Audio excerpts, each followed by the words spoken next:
Hello, hello. What is up? My name is Lauren. I am your resident intuitive baddie. Welcome back to my channel. All right, so when I got into the shower, I was thinking about something that I was channeling that I will record, but when I finished my shower, I had a completely different channel to get out. So we're going to start with that. I was basically thinking about how I pretty much spent the entirety, or I gave the entirety of my 20s to one person. And I don't know if it's just because this past weekend, I'm filming this, was Valentine's Day weekend. I went out twice. I went out pre-Valentine's on the 13th. Big party, was a lot of fun. But on actual Valentine's Day, I went out I went out to something. It wasn't like a mixer. It was a party, but what they had intended was to have kind of like icebreakers available for people to talk. Honestly, when I got there, it was all dudes and not a great selection of dudes. So personally, I actually stayed I did what I usually do, and I stayed by the DJ booth and I answered those questions on my phone. And then I posted it on Instagram. But it just made me think about dating and how I didn't really ever take the time to date. I think going from high school to university, that little pocket of time at the end of my teens, I want to say, I was interested in people, and I did a lot of talking with people, but yeah, I never actually dated. I've never been on a dating app. I don't think I've ever been courted in that way. And with the ex that I ended up having a child with, I think we did like a few coffee dates in the beginning, but yeah, nothing ever like,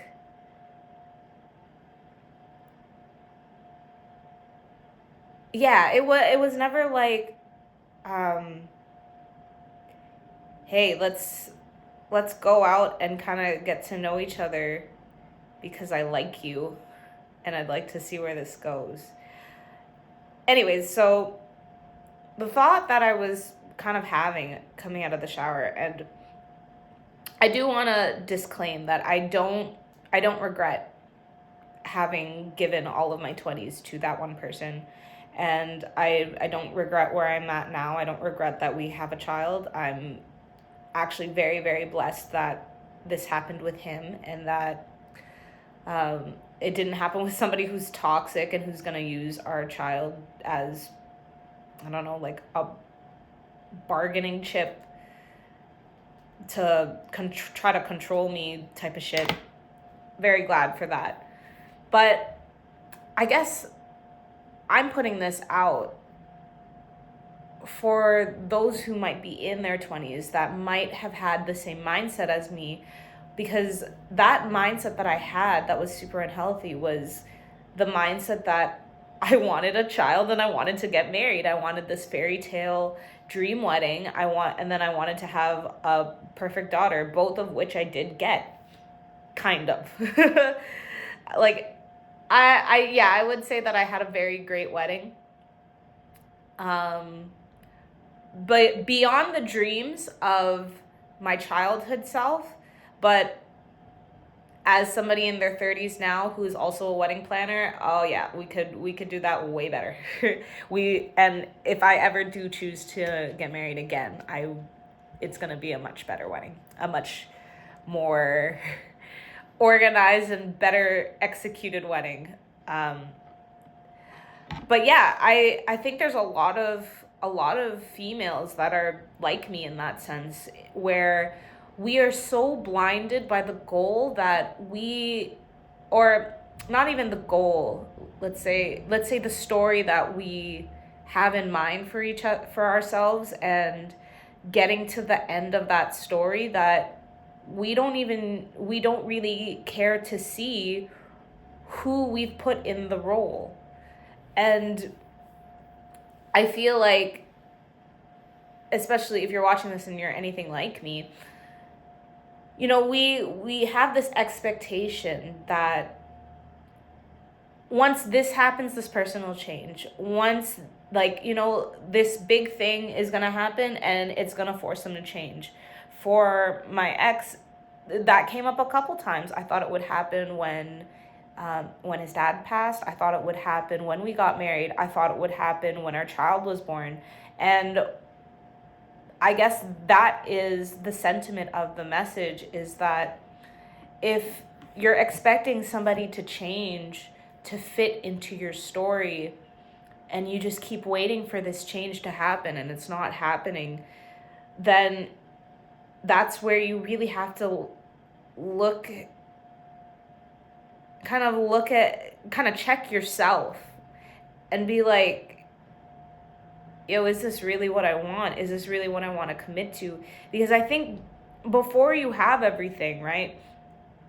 When you really want something, it's like, it's hard. It's tough, especially if you see other people starting to get what you want. Like, I think once I hit about, I want to say from 25 to 27 is when you really start to see that influx of everybody that you know, everybody that you grew up with, everyone you went to high school with, starting to have kids, get married, everyone, and it's just like, everyone's doing it, especially at this time where we have the internet to all be updating each other on each other's lives. Like, you see so much in that, starting from that age range, and then it's like every single year there's somebody else. And then even within your friends group, it's like, or at least for my friends group of high school, we had 2 weddings the year that I got married, and then we had a little bit of a break. There's 2 weddings again this year, and then who knows for the next people. I would assume that it wouldn't be too far off in the next couple of years, because I guess, and this is the tough thing about being a female, or a female in a female body, where you know you have a clock and it can feel like you're racing against time. But I guess what I'm here to say to you is sometimes it is worth it to take your time and to really get to know yourself first. Get to know what you like, get to know what you want, how you want to be, what a good date it's considered to be for you. Like, how do you want to be taken care of? Who is the person that you want your partner to bring out of you? Because I was starting to channel this a little bit earlier today, but it wasn't fully coming through. But I know for myself now, the type of relationship that I want is, I want somebody who notices the details and the essence of who I am and wants to bring those things out of me, because they like that. They just like the authentic, genuine things about me. So I guess a good example of this, a really simple good example of this, is if somebody played a song specifically just so they could hear me sing. It's such a simple thing. It's such a little thing.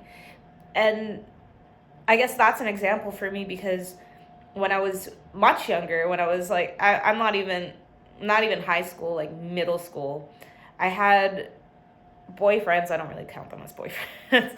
It's like the people you date for a month and it's mostly a status thing. Nothing ever happens.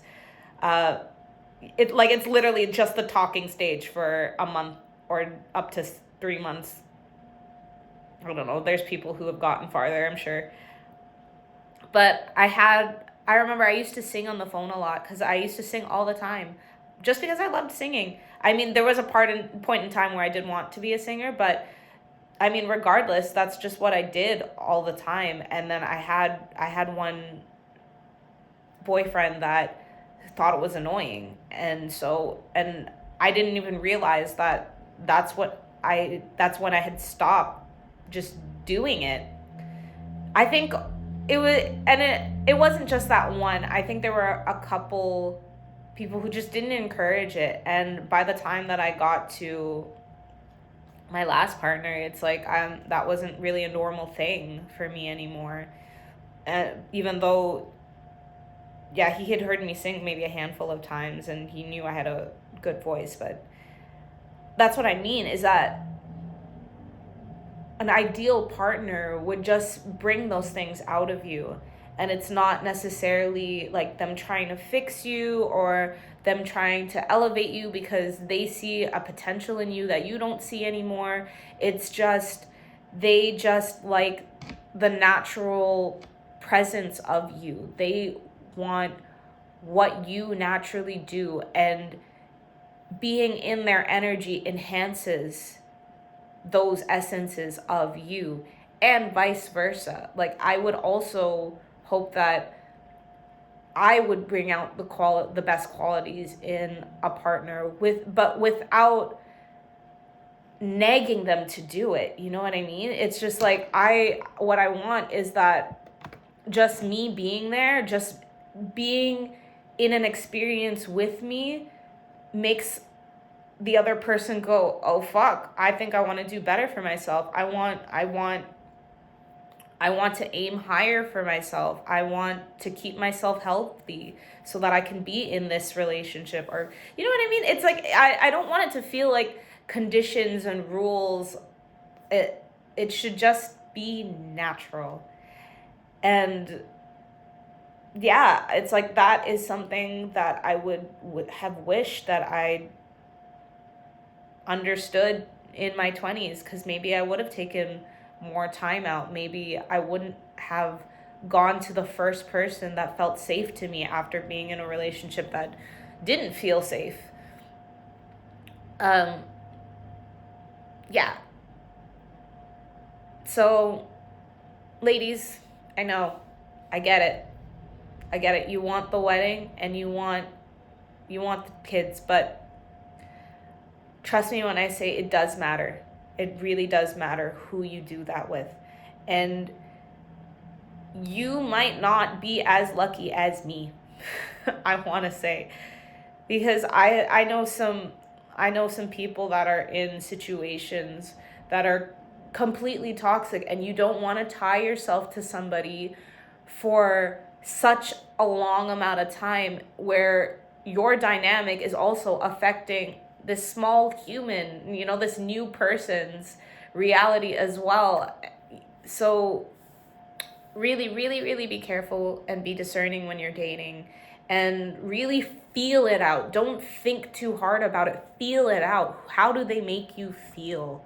And again, an emphasis on who do they bring out of you naturally. Because if you feel like you have to shrink yourself, or there's certain things that are certain ways you can't be around this person, then I'm sorry to tell you, that's just not the person for you, because you should be able to be who you are at all times around this person. That is what I think true love really is just being able to love a person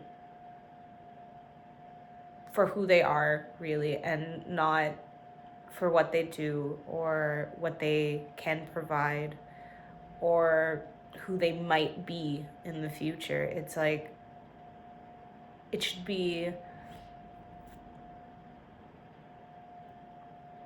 it should be about your ever-changing essence. It should be about your awareness, your who you consciously are, your soul. Yeah. All right. Well, I really hope this message resonated, and I hope this reaches the people it should. I don't think this is going to be the first time that I don't think this is going to be the last time that I'm going to talk about this. I think this is going to come up in many different ways. I do believe that at some point I'm going to maybe make a separate channel that is specifically love advice. Just because especially in my career as a wedding planner, this is something that I want to focus on. I really do want to focus on making sure that the couples that I plan for are people who are really moving into marriage consciously, because I think that is where a lot of people mess up. That's not the word I want. That's not the term I wanted to use, but that's what we're going with. I just think that a lot of people get so swept up in the idea of marriage, of having a wedding and all that stuff, and then they do it, but then you realize that you're in a marriage for the rest of your life. And then I think that's where reality sets in when there's just so much that can be said when it comes to weddings and marriage. Okay, I'll before I let you go, I will leave off at this point. When I was younger, I understood from a very early age that marriage is a piece of paper. It is just a written contract. And, when I was younger, I also thought that I'm only ever going to do this once. Well, fuck. But yeah, I think once you realize that, it's a contract, it's a commitment, right? And yeah, any contract can be broken. You can dissolve contracts. That's what divorce really is when you think about it. But in seeing it that way, obviously you can also do it without the piece of paper. You can do it without the wedding. And I think an important question to ask yourself is, would you be staying with this person for life even if there's no wedding to prove it? Think about that. All right. Well, again, hope this resonated. I hope you found some or most of this insightful. Check in the description below if you would like to work on me personally for anything, readings, wedding advice, consultation stuff. Check me out. Until next time. Bye.